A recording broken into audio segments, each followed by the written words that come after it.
तुम ठीक तो हो ना? कोई घाव तो नहीं है? कोई पीड़ा तो नहीं है ना तुम? पुत्र, कितने भयभीत क्यों हो पुत्र? मौन क्यों हो पुत्र? क्या हुआ?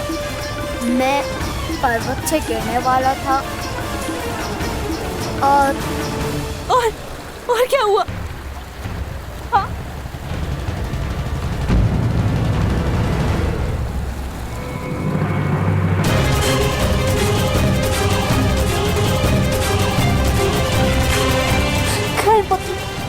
तुम मौन क्यों? क्या हुआ?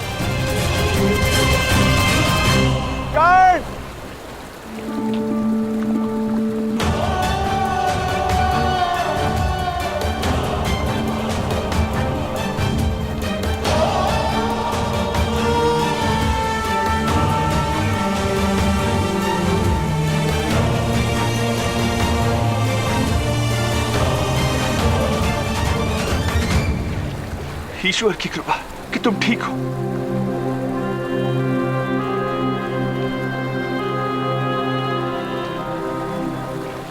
अधीरज सुशेन,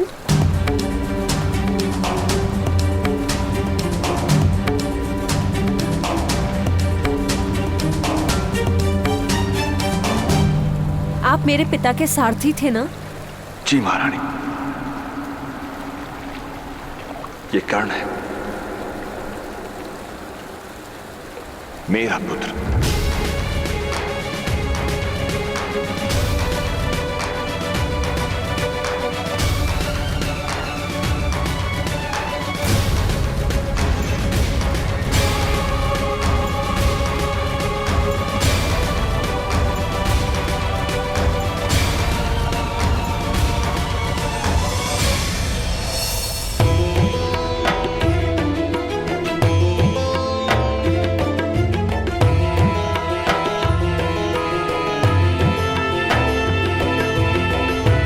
ऐसी कौन सी बात है जो महामहिम भीष्म को चिंतित कर रही है?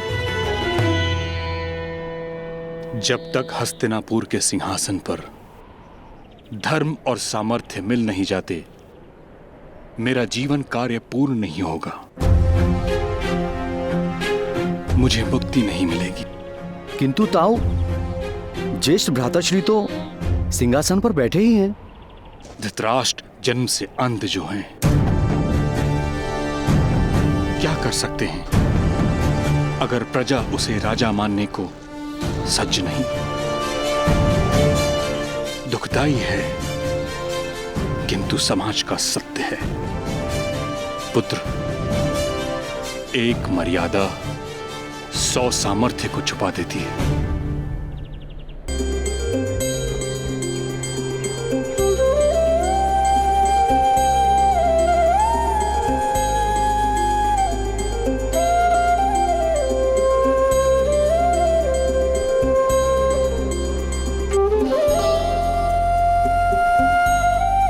अधीरथ महोदय, कुछ क्षण कर्ण को विश्राम कर लेने दीजिए।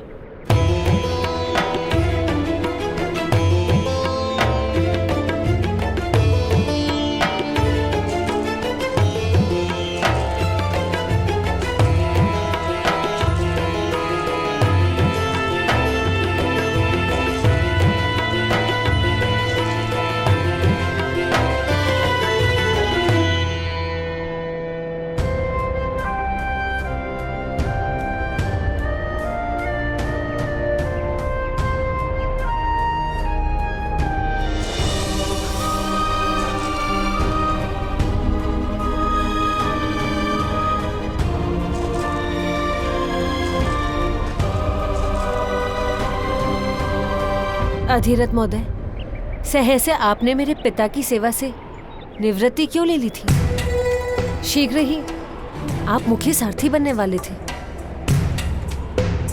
महत्वाकांक्षा तो वही थी राजकुमारी, किंतु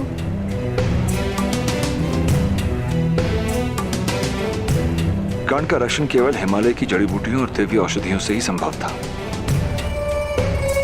राजकुमारी, मनुष्य मानता है कि जीवन का मार्ग सदा के लिए सीधा और सरल चलता रहेगा,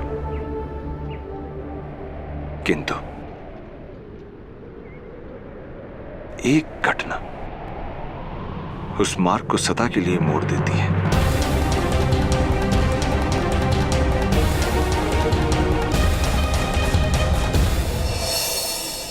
किंतु ताऊ, भाभी श्री की कोख से जन्म लेने वाली संतान तो राजा बन ही सकती है।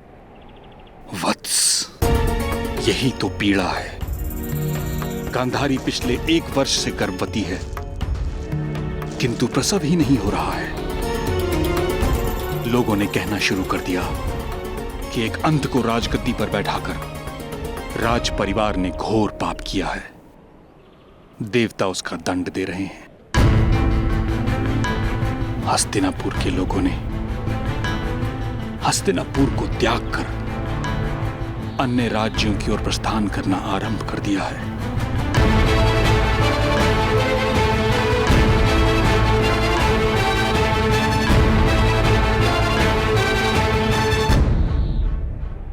वत्स, बुद्धिमान व्यक्ति वही है जो ईश्वर की इच्छानुकूल कार्य करे। ईश्वर की इच्छा शायद यही है कि कुंती का पुत्र हस्तिनापुर का सम्राट बने।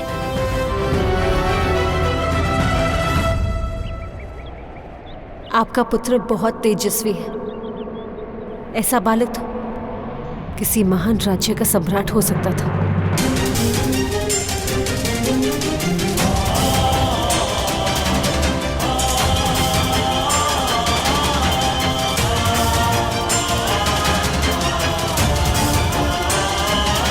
पुत्र, हस्तिनापुर को एक उत्तराधिकारी देने का कर्तव्य तुम्हारा है। असंभव है ताऊ।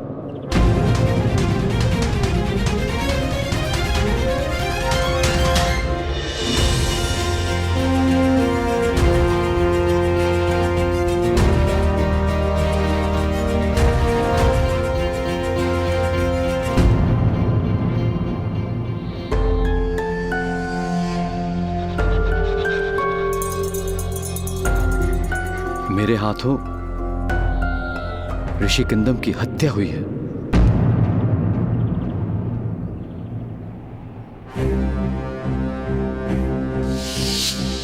माद्री के कहने पर मैं स्वर्ण हिरण का आखेट करने गया था।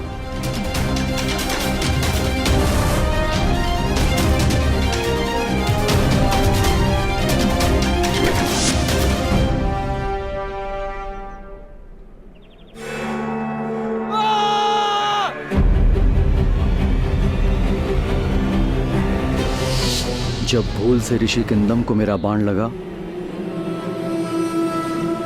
तब वे अपनी पत्नी के साथ थे।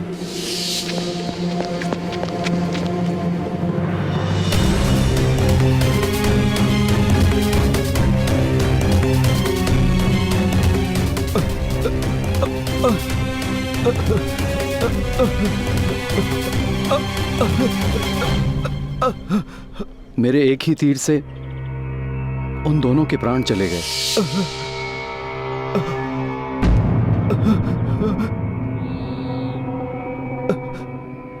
तुझे मैं श्राप देता हूं, यदि तुम अपनी पत्नी के निकट गए तो तुम्हारे प्राण निकल जाएंगे। तुम्हारे माध्यम से तुम्हारी पत्नी को कभी संतान प्राप्त नहीं हो सकता। ये मेरा श्राप है। आज श्राप है मेरा। श्राप है मेरा। श्राप है मेरा।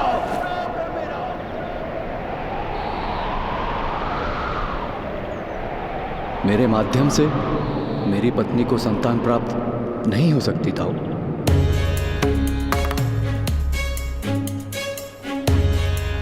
तो क्या यह हस्तिनापुर का दुर्भाग्य है कि उसका सिंहासन सदैव रिक्त रहेगा? किसी चमत्कार, मंत्रबल अथवा नियोग से यदि मेरी पत्नी को कोई पुत्र प्राप्त हो तो उस पुत्र को दत्तक लेकर भी मैं उसे हस्तिनापुर का उत्तराधिकारी घोषित कर दूंगा। ईश्वर करे ऐसा कोई चमत्कार हो।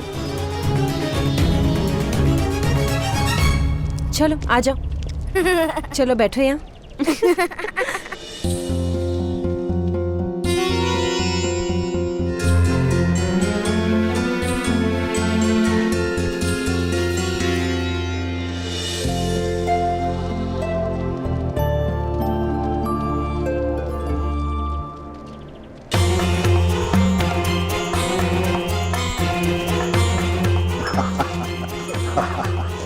देखा, कर्ण को ऐसे प्रेम की आवश्यकता है। मेरी मानो तो इसे कुंती के पास ही छोड़ दो। माता का प्रेम ना सही, परंतु माता के जैसा प्रेम तो मिल जाएगा।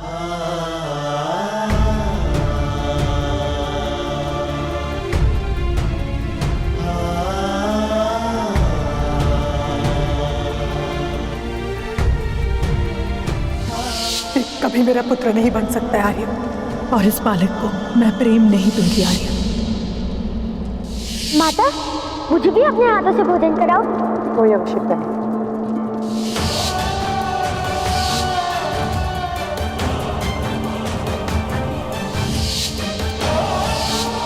करण को पालना ही मेरे जीवन की एक पीड़ा है।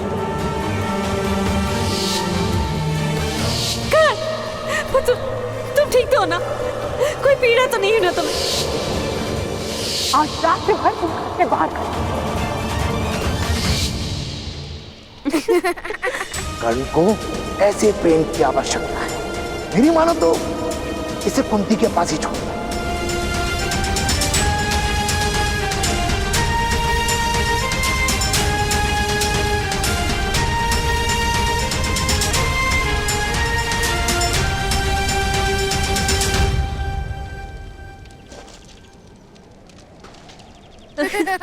ये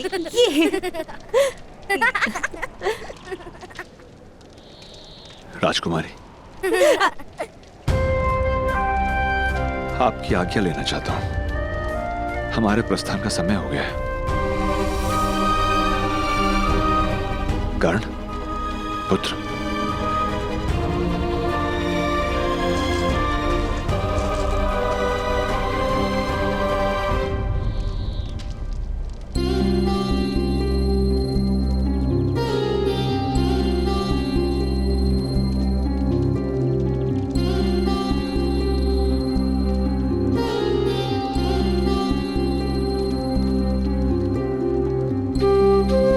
कुछ समय और रुक जाते अधिरथ महोदय।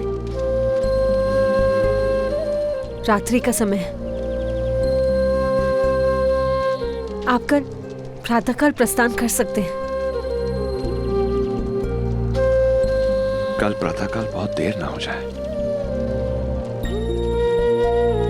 राजकुमारी,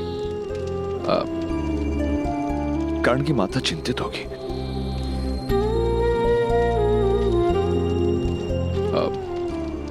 कर्णपुत्र, राजकुमारी के चरण स्पर्श करो और उनसे आज्ञा ले लो।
मेरा स्मरण करोगे ना पुत्र?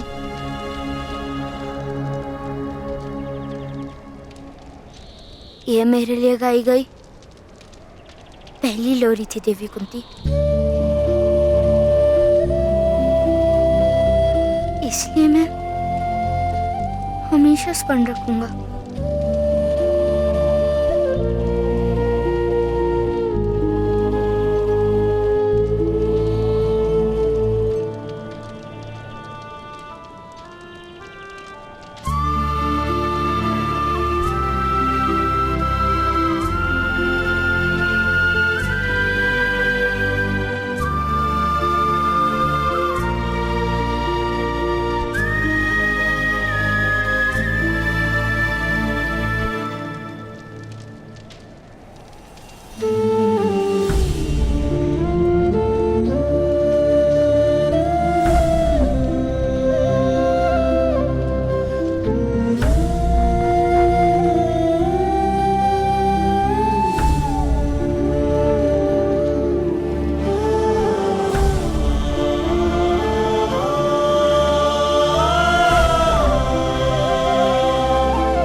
कर्ण,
अपनी पत्नी को समझाओ सुषेण। उन्हें बताओ कि महारानी कुंती को उसके पुत्र से कितना प्रेम था। कर्ण क्रोध का नहीं, प्रेम का अधिकारी है। यदि वो अभी भी नहीं मानी तो मैं कह देता हूं कर्ण को मैं अपने साथ ले चलूंगा, अन्यथा महारानी कुंती के पास छुट जाऊंगा। उन्हें भी पुत्र का प्रेम मिल जाएगा। नियति का खेल भी विचित्र है। कर्ण को माता का प्रेम नहीं और महारानी कुंती को संतान की कोई संभावना नहीं। तात्पर्य? ऋषि किंदम का श्राप है महाराज को। यदि उन्होंने अपनी पत्नी को स्पर्श भी किया तो उनकी मृत्यु हो जाएगी। महारानी कुंती को कभी संतान नहीं हो सकती। अभी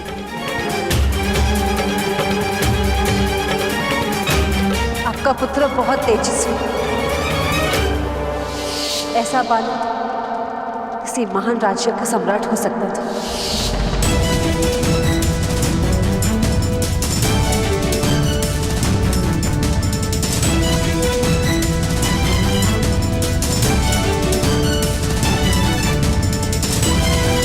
अरे अधिराज, अधिराज,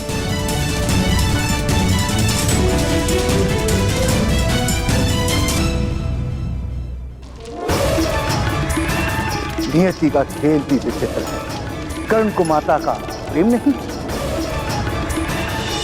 और महारानी कुंती को संतान की कोई संभावना नहीं।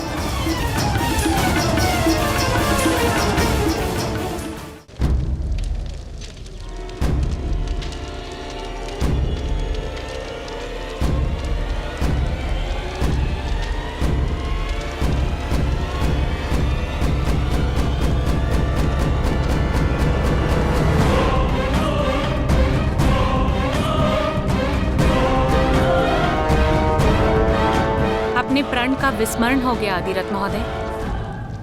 नहीं देवी, किंतु जिस बालक का उत्तरदायित्व आपने मेरे सर दिया था उसके भविष्य का स्मरण हो गया। एक सिंह का बालक कुछ समय के लिए एक छोटी सी घड़ी में छुप सकता है, वहां पल नहीं सकता। कर्ण की दिव्यता मेरे आवाज में कैसे पल सकती है? हस्तिनापुर के सिंहासन पर अधिकार है उसका। उसका अधिकार है राजकुमारी कुंती की ममता पर। नहीं अधिरथ, कर्ण को कभी हस्तिनापुर का सिंहासन प्राप्त नहीं होगा, क्योंकि कर्ण महाराज पांडु का पुत्र नहीं। क्षत्रियों में नियोग के माध्यम से भी पुत्र प्राप्त होना उचित माना गया है, किंतु उस पद्धति में समग्र परिवार की सहमति होती है। विवाह से पूर्व जन्मा बालक स्त्री के पति की संतान कभी मानी नहीं जा सकती। राजकुमारी का ये रहस्य यदि प्रकट हो गया तो महाराज क्रोध में आकर राजकुमारी का त्याग भी कर सकते हैं। महामहिम इस बात को हस्तिनापुर का अपमान मानकर कुंती राष्ट्र पर आक्रमण कर सकते हैं। जब माता सीता की पवित्रता पर संदेह होता था तो राजकुमारी का क्या होगा? कर्ण का क्या होगा? तो क्या राजकुमारी की कोख से जन्म लेना कर्ण का दुर्भाग्य है? माता तो केवल जन्म देती है अधिरथ, भाग्य तो विधाता देते हैं। कर्ण को प्रेम और परामर्श दीजिए, उससे अधिक उसे समाज से और कुछ नहीं दिला पाएंगे आप। तो समाज के भय से मैं कर्ण को उसकी माता के प्रेम से वंचित रखूं?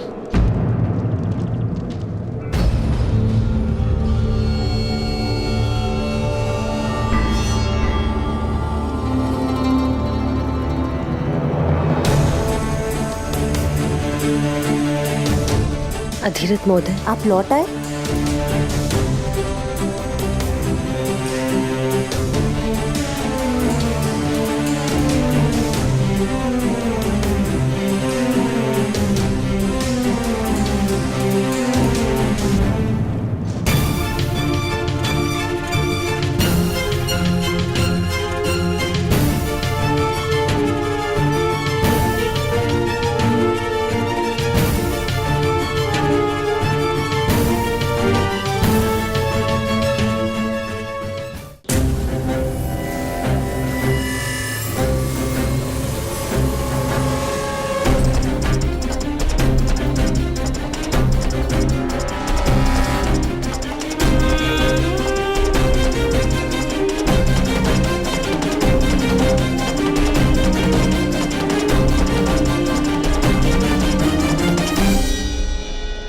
राजकुमारी, आपकी ओर से कर्ण के लिए कोई भेंट प्राप्त करने आया।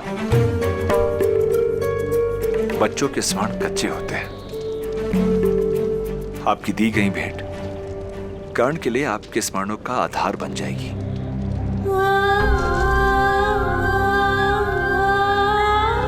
कर्ण पुत्र, तुम्हें भेंट में देने योग्य मेरे पास कुछ भी नहीं।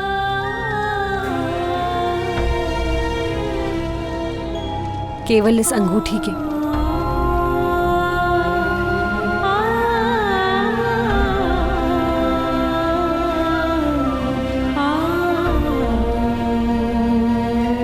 इसे संभाल कर रखना। जीवन में एक बार इस अंगूठी के बदले तुम्हें हस्तिनापुर से वरदान प्राप्त होगा।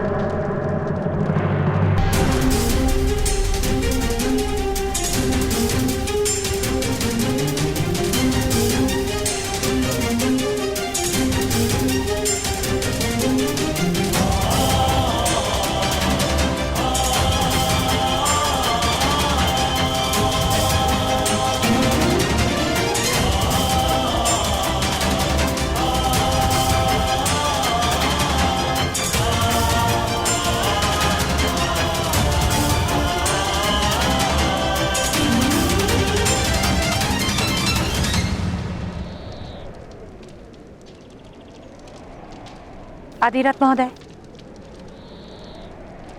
आपने महाराज कुंती भोज तथा कुंती राष्ट्र पर बहुत बड़ा उपकार किया है, और दुख की बात यह है कि आपका यह अनुग्रह कोई कभी जान नहीं पाएगा।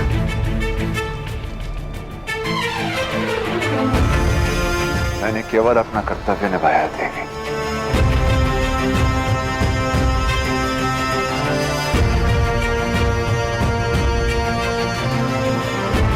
किंतु दुख इस बात का है कि एक बार पुनः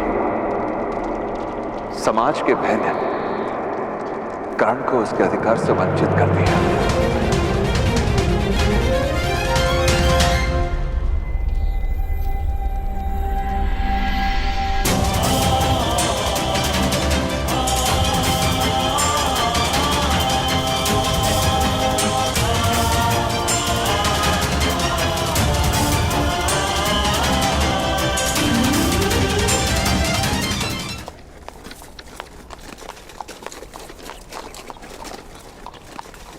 माता, लगता है भ्राताश्री आ गए। Shown, shown! भ्राताश्री, कस्तूरी मृग कहाँ है? नहीं,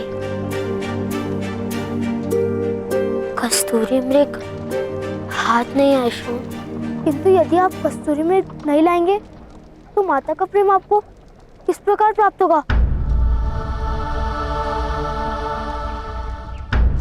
अरे कस्तूरी मृग तो स्वयं आएगा। अब तो तुम्हारे भ्राता महारानी कुंती और महाराजा पांडु के मित्र हैं। कस्तूरी मृग क्या, अब तो स्वर्ण का कस्तूरी मृग आएगा। चलो भीतर चलो। पता है सुन, महारानी ने तुम्हारे भ्राता कर्ण को अपनी अंगूठी दी है। अब तो तुम्हारी माता ने यदि कर्ण को प्रेम नहीं दिया तो दरिद्र रह जाएंगे और पछताएंगी। आर्य, जेठ जी से कहिए कि कुंती बोझ का राजसारथी एक छोटे से गांव में छोटे छोटे रथ बनाकर पूरे वर्ष में केवल 2 सुवर्ण मुद्रा प्राप्त करते हैं। इससे अधिक दरिद्रता और क्या आएगी?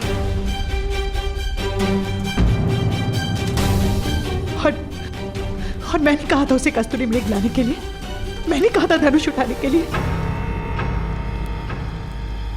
तो फिर उसकी मूर्खता का दंड मुझे क्यों मिल रहा है? संतान की मूर्खता का दोष और संतान की सफलता के लिए प्रशंसा दोनों माता को ही मिलते हैं। यदि तुम कर्ण जैसे चमत्कारिक और दिव्य बालक को अपनाओगी तो प्रशंसा तले डूब जाओगी, गर्व से फूल ही नहीं समाओगी। मुझे किसी की प्रशंसा की कोई आवश्यकता नहीं है, और ये दिव्य है ना, तो ये मत भूलिए, दिव्य का स्थान दिव्य लोक में है, देवताओं के बीच में।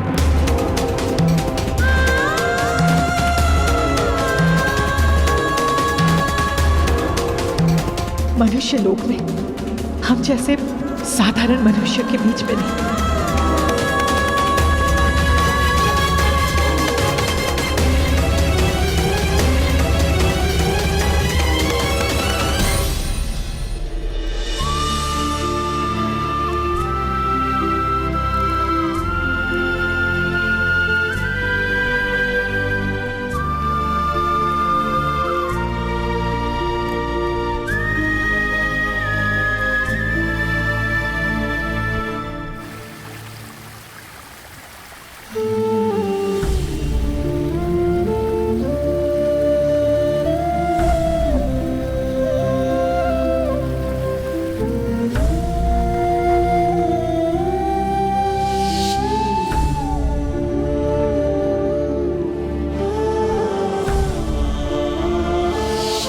और ये दिव्य है ना, तो ये मत भूलिए, दिव्य का स्थान दिव्य लोक में है, देवताओं के बीच में।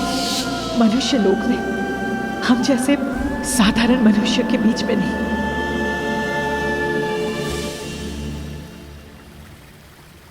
भ्राताश्री, इस प्रकार यहाँ क्यों बैठे हैं? तो कहाँ बैठो शोन? चलिए, क्या आपको पता नहीं यहाँ पिशाच आते हैं? अब मुझे पिशाच से कोई भय नहीं। वैसे भी मेरी मृत्यु होने वाली है। माता ने उचित कहा है, दिव्य का स्थान देवलोक में ही होता है। पर माता का क्रोध तो कल तक उतर जाएगा।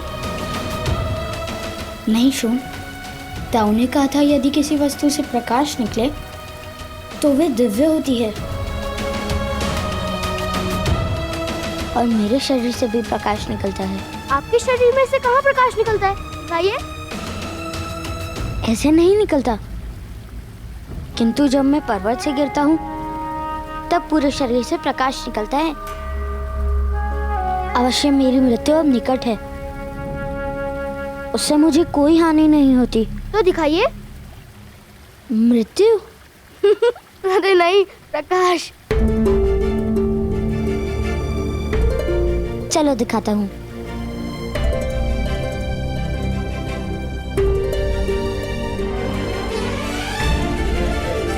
और कितना चलाओगे भ्राताश्री? अब अपना दिखा दो ना दिव्य कवच। ठीक है।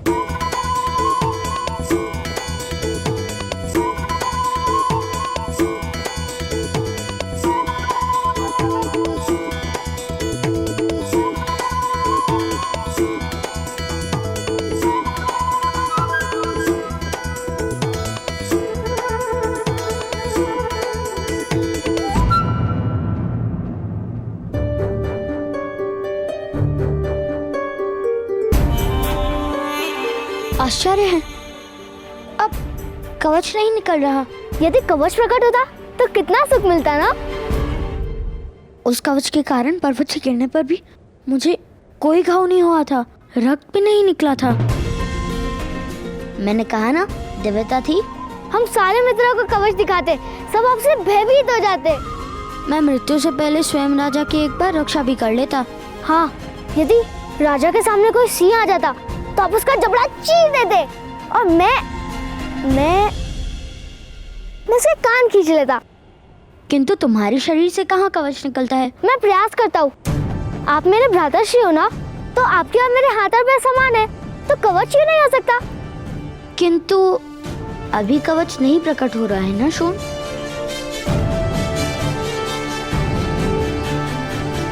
संभवतः पर्वत से गिरने पर प्रकट हो। मैं प्रयास करता हूँ। नहीं शोन, ठहरो, ऐसा साहस करना उचित नहीं।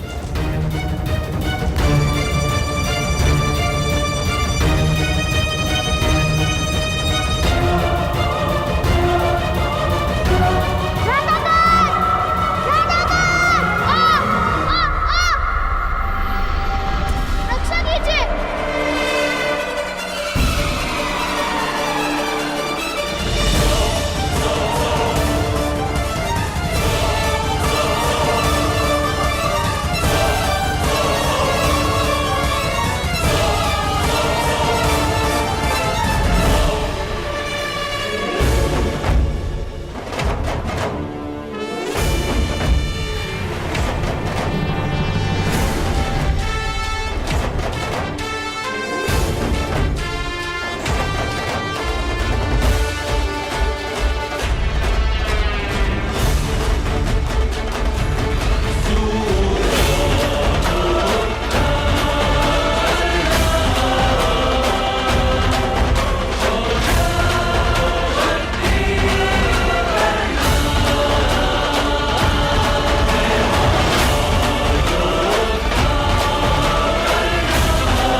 देखो माता, राधाश्री के शरीर से कवच प्रकट होता है।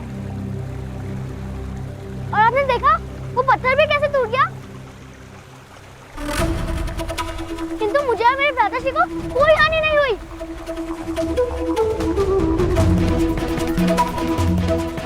माता, अब से देखा मैं दिव्या हूँ ना।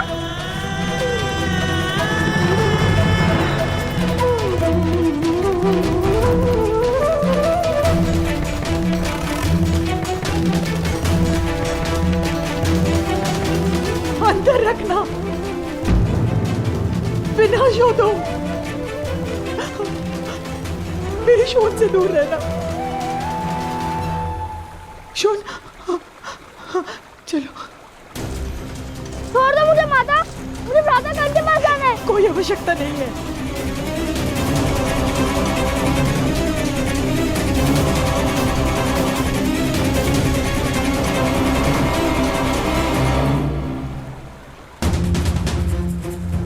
दिव्य है माता, क्या आपने उनको दिव्य कवच नहीं देखा? अब हमें कोई हानि नहीं होगी। कर्ण स्वयं हानि है शोन। यदि तुम उसके साथ रहे तो तुम पर भी विपदा आ पड़ेगी। तुम क्यों नहीं समझ रहे हो शोन? कर्ण का कवच केवल उसी की रक्षा कर सकता है, किंतु वो हम सबके लिए मृत्यु का कारण बनेगा।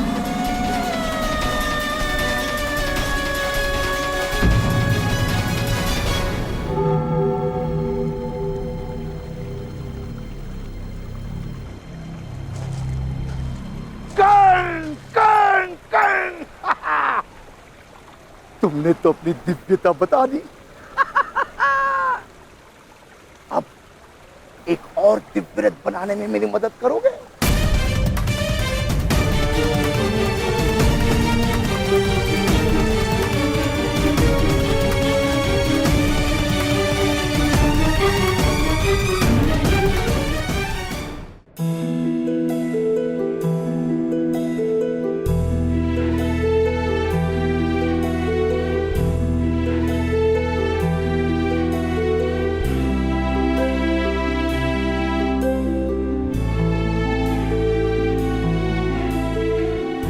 मेरी दिव्यता माता के लिए क्रोध का कारण क्यों बन गई था?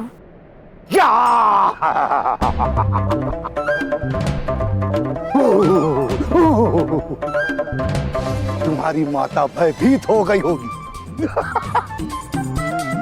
तुम्हारी दिव्यता तो प्रेम का कारण है पुत्र। किंतु माता को मेरी दिव्यता से प्रेम नहीं हुआ था। दिव्यता और प्रेम का कोई संबंध नहीं होता पुत्र। दिव्यता से या तो श्रद्धा जन्म लेती है या फिर भय। और तुम्हारी दिव्यता से तुम्हारी माता अधिक से अधिक तुम्हें प्रणाम कर सकती है, प्रेम नहीं।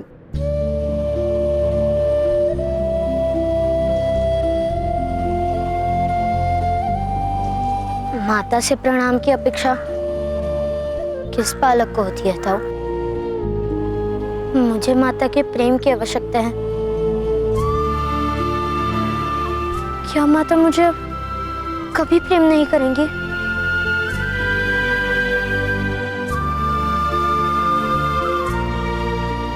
नहीं, नहीं पुत्र नहीं, ऐसा नहीं है। तुम्हारी माता तुमसे बहुत प्रेम करती है। ईश्वर हो या माता, अपनी निर्बल संतान को सदा ही अधिक प्रेम दिखाती है। और शून में तुम जैसा चमत्कारियां तो है नहीं, शक्तियां तो है नहीं, बस इसी कारण तुम्हारी माता शून पर अधिक ध्यान देती है। हाँ?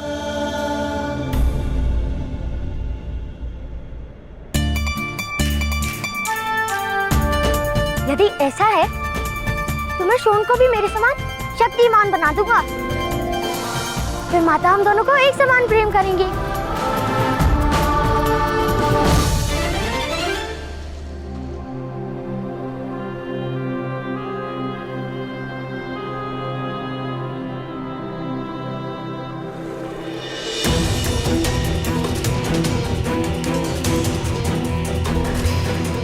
भगवान ने राजकुमारी को आश्वासन दिया था कि वो सदैव अपने पुत्र की रक्षा करेंगे। यही कारण है कि इस बालक के पास दिव्य कवच तथा कुंडल है। आपका पुत्र बहुत तेजस्वी है। ऐसा बालक तो किसी महान राज्य का सम्राट हो सकता था।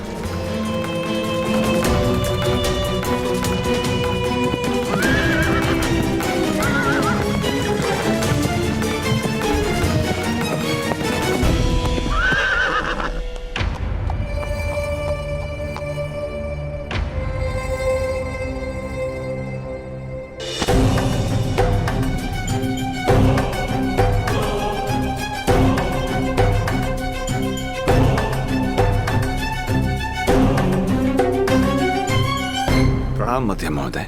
मेरे अश्वों को आज जल नहीं पिलाया तुमने। क्षमा कीजिएगा, किसी काम में व्यस्त हो गया था। मैं अभी जल पिला देता हूं। किस काम में व्यस्त है अधिरथ, बहुत अच्छे से जानता हूं मैं। स्वयं अपनी आंखों से देखा है मैंने।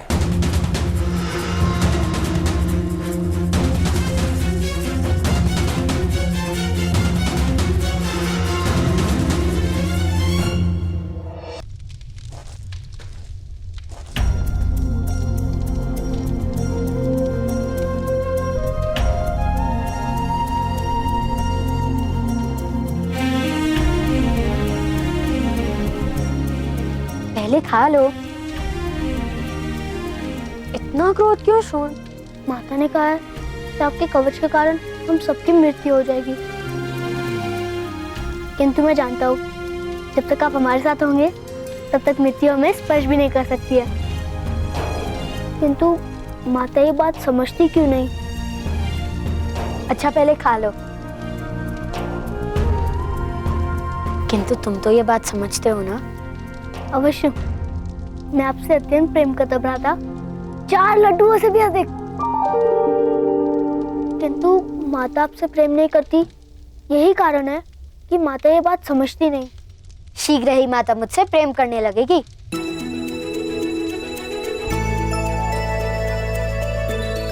मैंने माता का प्रेम पाने का मार्ग ढूंढ लिया है।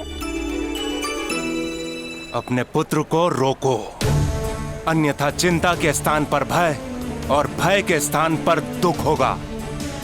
अपने पुत्र की दिव्यता के ढोंग का अंत करो। किंतु महोदय, कर्ण वास्तव में दिव्य है। उसकी दिव्यता ईश्वर का प्रसाद है। उसको गुप्त किस प्रकार रखा जा सकता है? सूतों को दिव्यता की अनुमति नहीं है।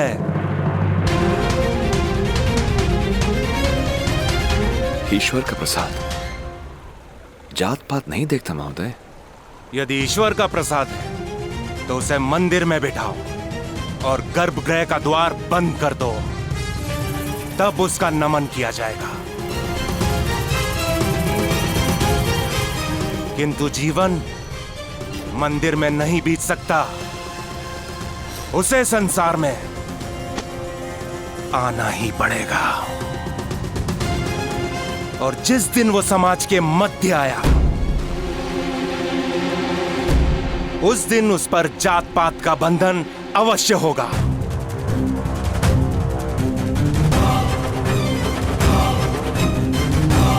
स्मरण रहे अधिरथ, यदि तुम्हारे पुत्र ने शक्तिमान बनने का प्रयास भी किया तो परिणाम बहुत गंभीर होगा।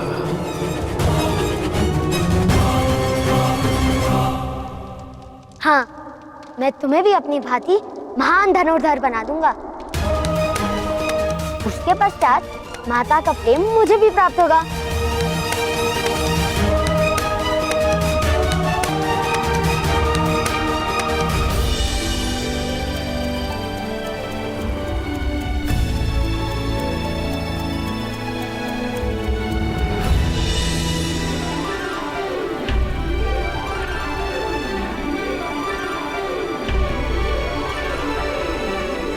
भ्राता कौन? आप मत्स्य को लक्ष्य बना रहे हैं? मत्स्य को नहीं, मत्स्य के मत जो पत्थर है उसको।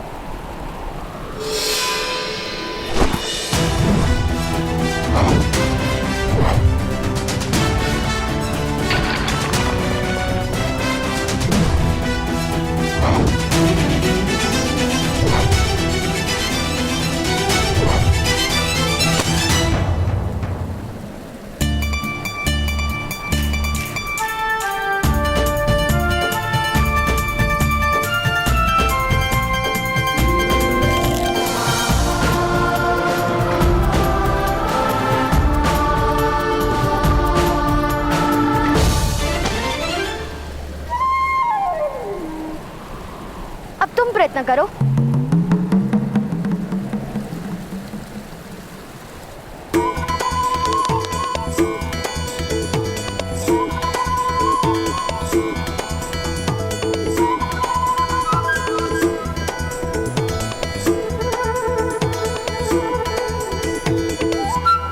इस प्रकार धनुष उठाओ, इस प्रकार प्रत्यंचा खींचो, अपने नेत्र केवल लक्ष्य पर रखो और पवन की दिशा देखो। संधान करते समय मस्तक थोड़ा सा नीचे और हाथ ऊपर होने चाहिए। ना मस्तक मेरी आज्ञा मान रहा है, ना हाथ और ना ये धनुष। मुझे लगता है मेरे कारण आपको माता का प्रेम कभी प्राप्त नहीं होगा। प्रयत्न करते रहो शोन, उस प्रयत्न से क्या लाभ होगा उसकी चिंता छोड़ दो। जाओ शोन, अब तुम फिर से प्रयत्न करो।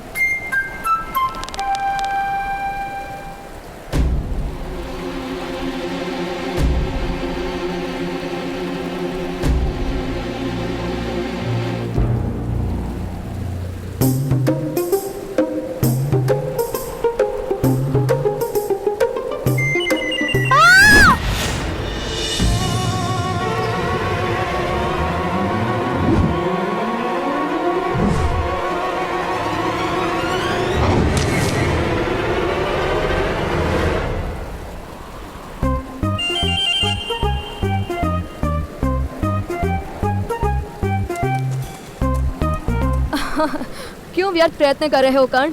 मेरे पिता कहते हैं कि धनुर्विद्या सूतों का कार्य नहीं है। किंतु मेरे ताऊ कहते हैं विद्या उनकी होती है जो ग्रहण कर ले। और यदि विद्या ही क्षत्रिय होने का प्रमाण है तो शोण भी धनुर्धारी बन जाएगा।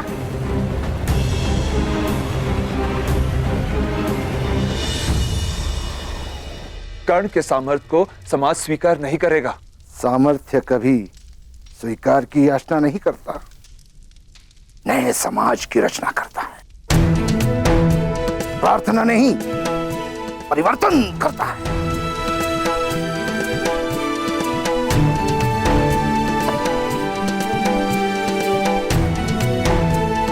ऐसा ही आत्मविश्वास लेकर आप भी घर से निकले थे। क्या हुआ? ना संसार बसा पाए और ना परिवर्तन ला पाए।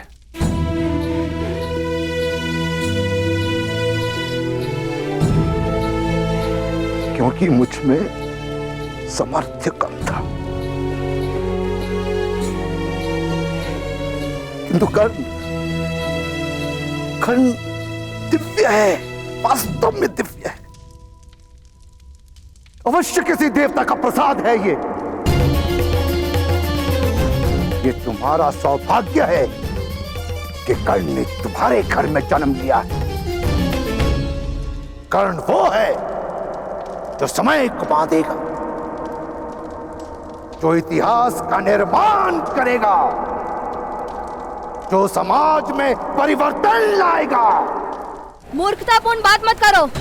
क्षत्रिय तो जन्म से ही होता है। तो क्या क्षत्रिय विद्या लेकर जन्म लेते हैं? हाँ अवश्य, इसीलिए तो कहते हैं धनुर्विद्या पर क्षत्रियों का अधिकार है। तो करो प्रदर्शन अपने क्षत्रिय होने का।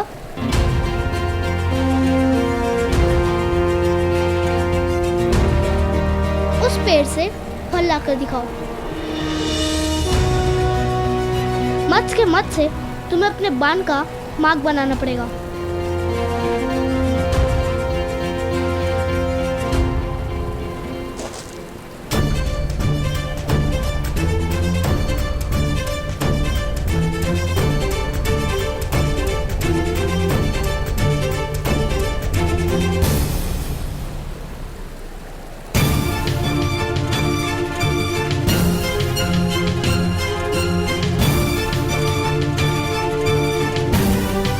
प्रथम तुम करके बताओ।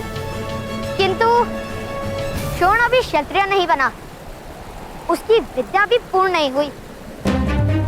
किंतु तुम तो क्षत्रिय हो, तुम तो विद्या लेकर जन्मे हो, तुम ही लक्ष्यभेद कर दो। नहीं, मैं लक्ष्य भेद नहीं कर सकता। अर्थात तुम क्षत्रिय नहीं हो। तुम क्या मेरे साथ प्रतियोगिता करोगे? पहले तुम मेरे भ्राताश्री को पराजित करके दिखाओ।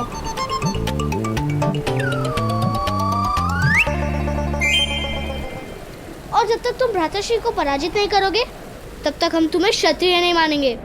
असंभव! मैं अपने छोटे से बालक के कंधों पर आपके सपनों का भार नहीं आने दूंगा। कृपा करके उसके मस्तक में मिथ्या वचन मत भरिए।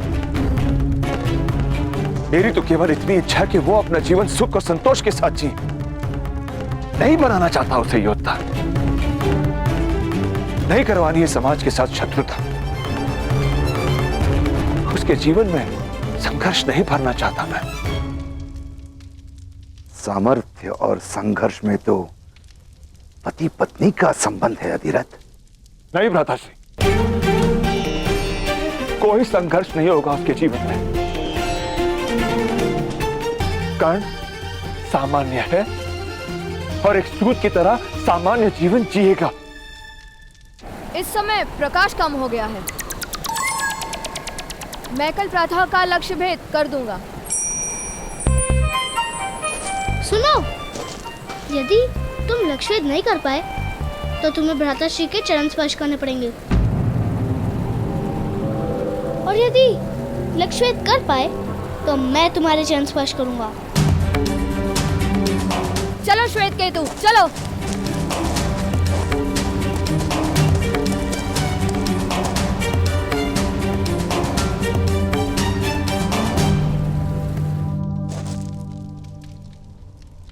एक सूत के हाथ में रथ की धुरा होती है, धनुष नहीं। ताऊ ताऊ, वो उत्तम है ना? हाँ। कल प्रातःकाल उस उत्तम के साथ भ्राताश्री की प्रतिस्पर्धा निश्चित हुई है। आप चलेंगे ना हमारे साथ? भ्राताश्री और उत्तम धनुष से लक्ष्य भेद करेंगे,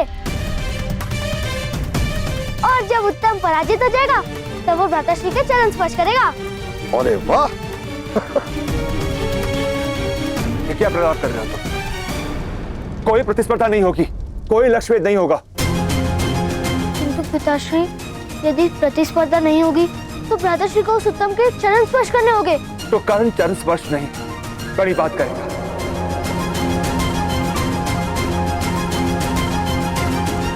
किंतु तुम दोनों मेरा आदेश नहीं टालोगे। कल प्रातःकाल कर्ण धनुष को हाथ नहीं लगाएगा।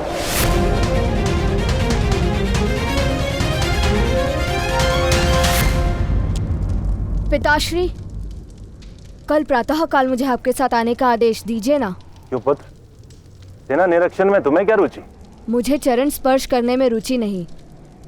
मैंने एक भूल कर दी पिताश्री। जाओ। मेरे सम्मान पे प्रश्न हुआ तो मैंने प्रतियोगिता को स्वीकार कर लिया। भूल से कल प्रातःकाल मेरी कर्ण के साथ धनुष विद्या की प्रतिस्पर्धा है। मेरी हार निश्चित है। वो सूतपुत्र अब भी ये साहस उसके पिता को चेतावनी दी थी, फिर भी यदि उसने कल धनुष का स्पर्श किया तो जीवन भर उस साहस के लिए पछताएगा।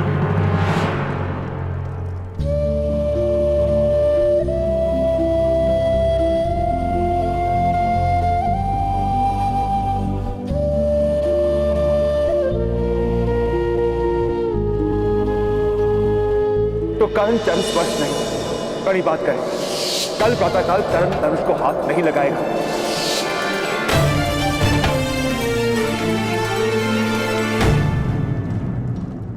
तुम्हारी ओर से मैं उत्तम के चरण स्पर्श करूंगा। शोण,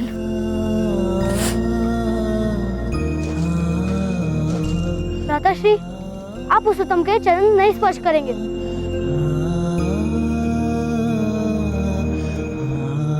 आपको प्रतियोगिता करनी ही पड़ेगी। पिताश्री का आदेश नहीं टाल सकते हम।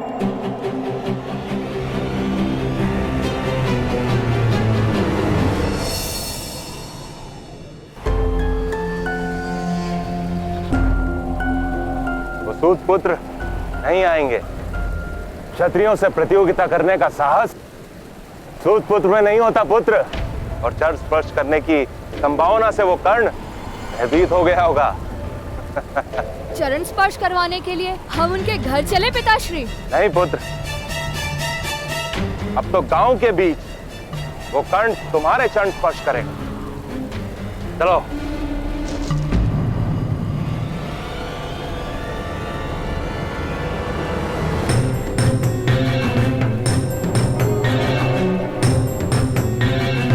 चलिए भ्राता, बाहर चलते हैं। प्रतियोगिता को स्वीकार किया है तो उसे पूर्ण भी करना होगा। पीछे नहीं हट सकते हम। तुम पर लांछन लगेगा।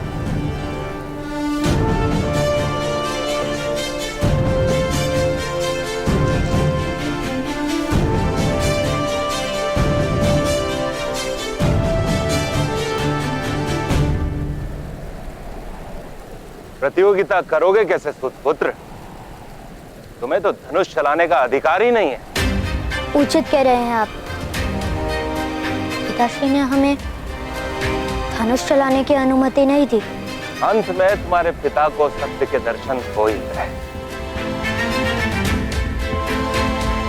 आओ शोण, मेरे चरण तुम्हारी प्रतीक्षा कर रहे हैं।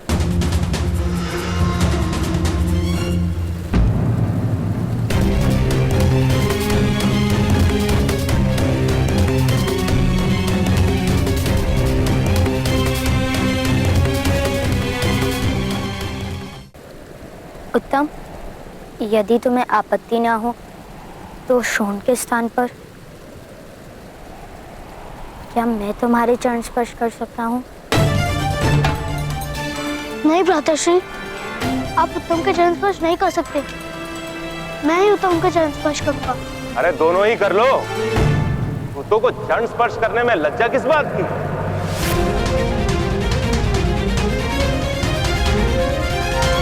क्षत्रियों के चरण स्पर्श करके अपने वास्तविक स्थान को स्वीकार करो।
जाओ पुत्र।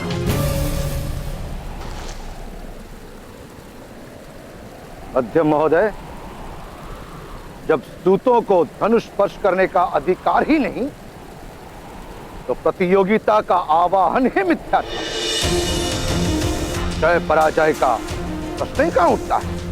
तात्पर्य ये महोदय, यदि प्रतियोगिता ही नहीं हुई तो चरण स्पर्श ही क्यों?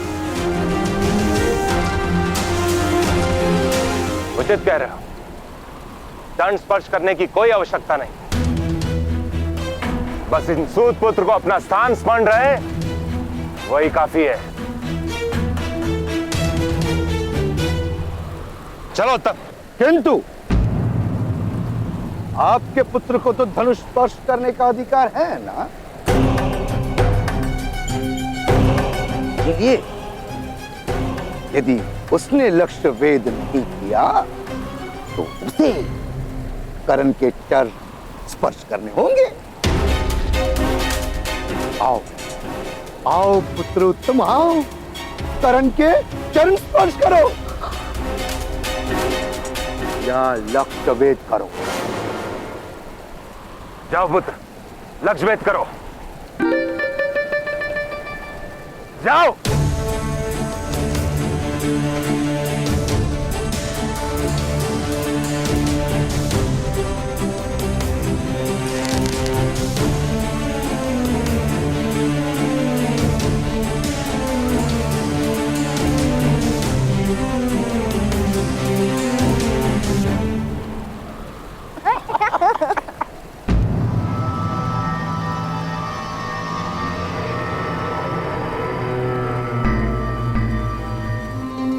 मध्यम महोदय, दीजिए कर्ण को अनुमति।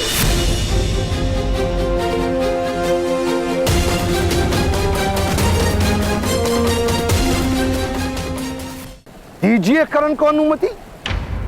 पिताश्री ने हमें धनुष चलाने की अनुमति नहीं दी। अनुमति दी। आओ कर्ण, धनुष स्पर्श करो। जाओ पुत्र कर्ण, अपने सामर्थ्य का ज्ञान दे दो मध्य महोदय को। नहीं तो पिताश्री ने धनुष स्पर्श करने की अनुमति नहीं दी।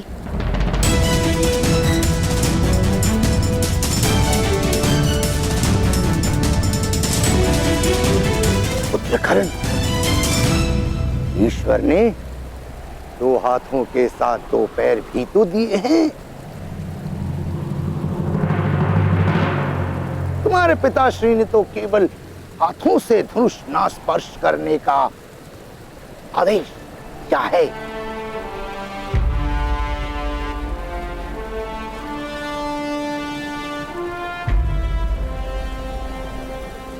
दिव्य दृष्टि से बाण शक्ति से जीते